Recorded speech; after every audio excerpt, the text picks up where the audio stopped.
Rome's 5 good emperors. A phrase that would shock many after studying the likes of Rome's terrors such as Nero and Caligula.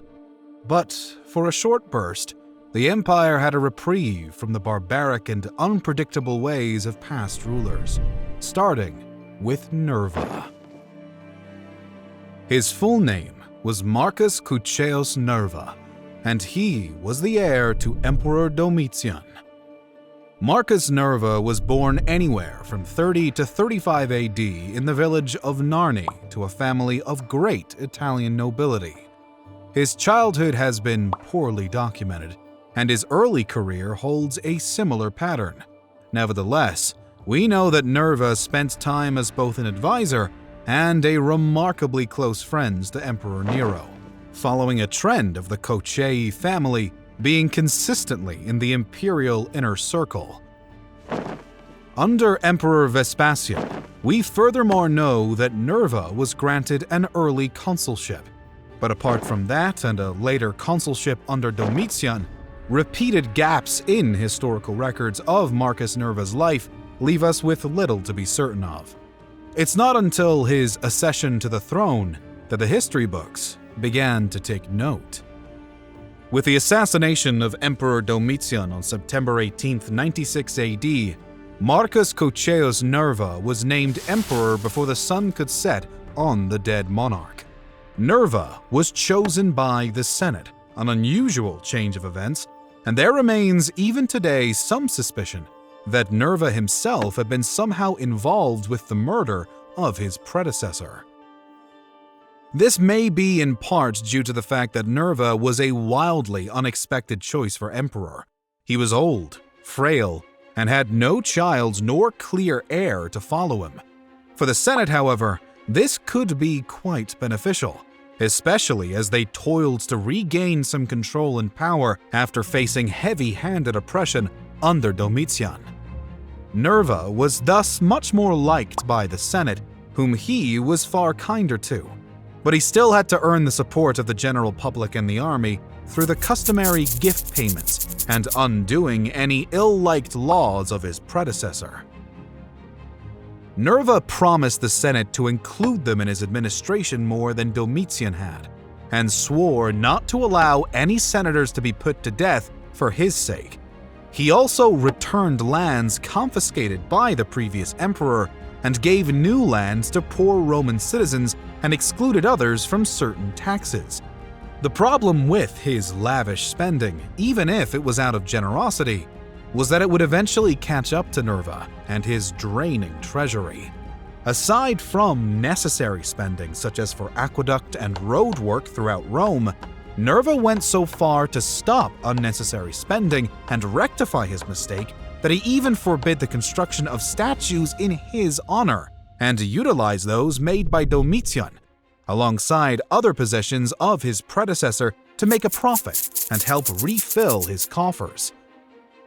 All of this was fine and well, and there wasn't much done that could cause Nerva to be disliked. It was instead what he didn't do that spawned frustration. The Praetorian Guard, for the most part, remained loyal to Domitian even after his bitter and bloody end. They had repeatedly demanded that all of the conspirators who'd assassinated their former emperor be put to death, and these demands had over and over been denied by Nerva, who hoped to quell tensions and appease everyone at the same time. This approach proved catastrophic. Instead of making all of his people happy, he instead showed himself to be a nonchalant and rather passive leader, which many found to be starkly unappealing. It also made it clear that the emperor may have been a bit of a pushover at the worst of times.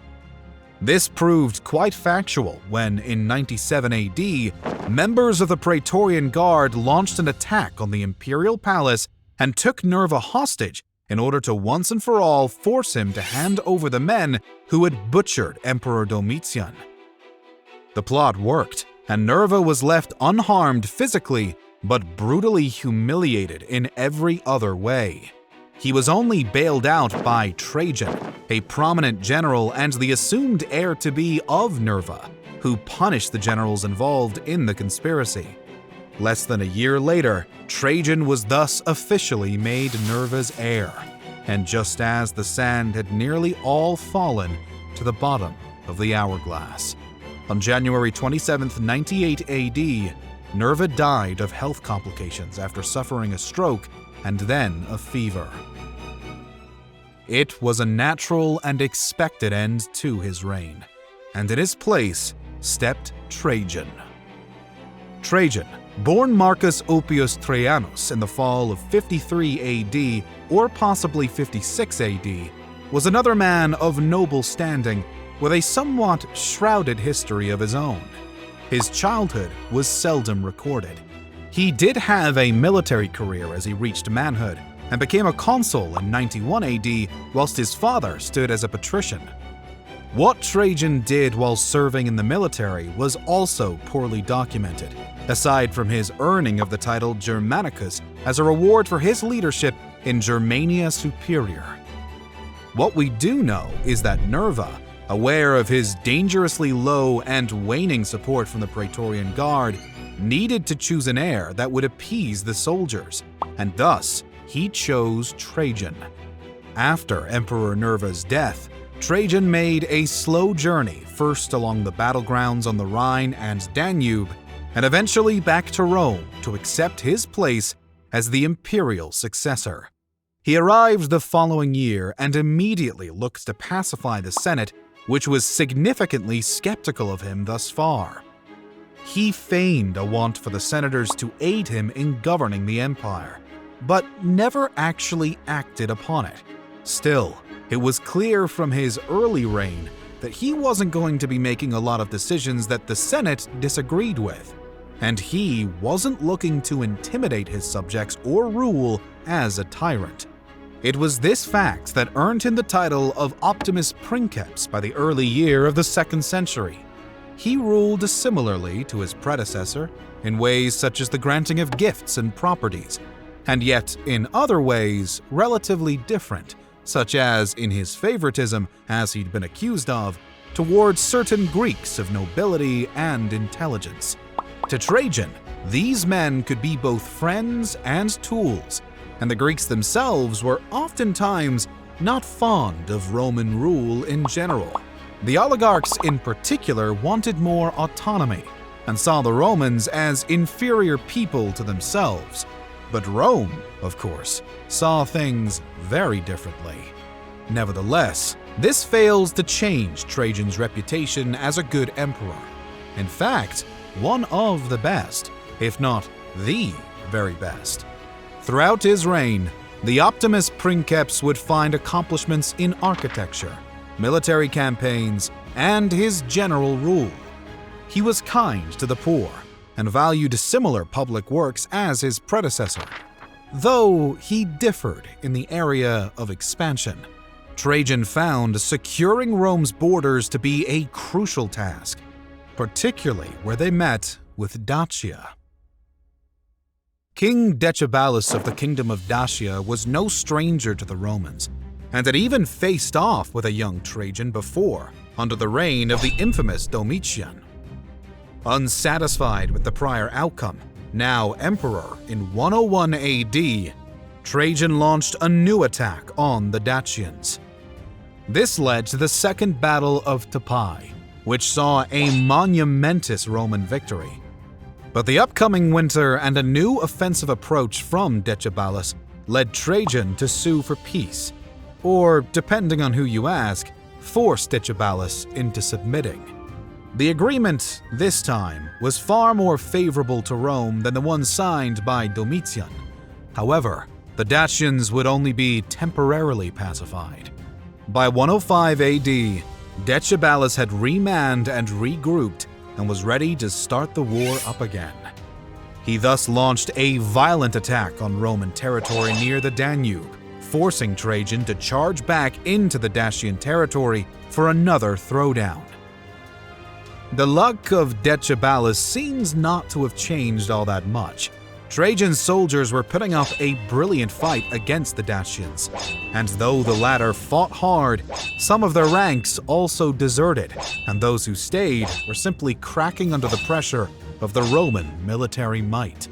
King Decebalus found himself backpedaling back into his capital of Sarmizegetusa, with his army dwindling and the hope he had started this brilliant and bold campaign with fizzling out with every step. As the city fell and the Romans surrounded him, the Dacian monarch ended his life on his own terms, accepting his defeat and handing over his kingdom to the Roman Empire. Trajan, in reign as in his youth, was a military man, and while he oversaw relatively consistent peace while emperor of Rome, he also continued to value war when he felt it wise. Thus, when the rival Parthians installed a puppet of their own on the throne in Armenia, Rome responded with violence. The Parthians and Romans had shared control over the smaller kingdom for many years by this time, and Trajan didn't take lightly to what he viewed as an inexcusable power grab. Thus, Trajan marched straight into Armenia to take things under his own control, and he did. Parthomasiris, the king of Armenia, was thrown aside, and the Romans claimed his land now as their own. This was a flagrantly intemperate move on Trajan's part, however, as Parthomasiris wasn't the puppet that had set off alarm bells for the Romans. Axidares was. But when King Osroes of Parthia had observed Rome's unpleasant reaction to his decision, he ousted his own placement and instead put Parthomasiris on the throne in hopes of placating Emperor Trajan. Osroes had to learn the hard way that Trajan was not as forgiving as the Parthians had assumed. Not only would the Roman leader decline all concessions, but he was now set on pushing his own domain farther at the expense of his Parthian counterpart. Dividing his army into a handful of conquering divisions, Trajan lit a blazing fire to the whole of Mesopotamia. By the end of the campaign in 111 AD, even Parthia's capital had fallen into Trajan's war-battered hands. The Roman Empire was now at its peak. Trajan had spread Rome's borders beyond any limit of ever before. But the emperor's march out of Rome 4 years prior would be his last. In the late summer of 117 AD, Trajan died of illness or poisoning while in Selinus. His body was thus returned to Rome, and his successor was raised to power. Rome was now ruled by a cousin of the late emperor, Hadrian.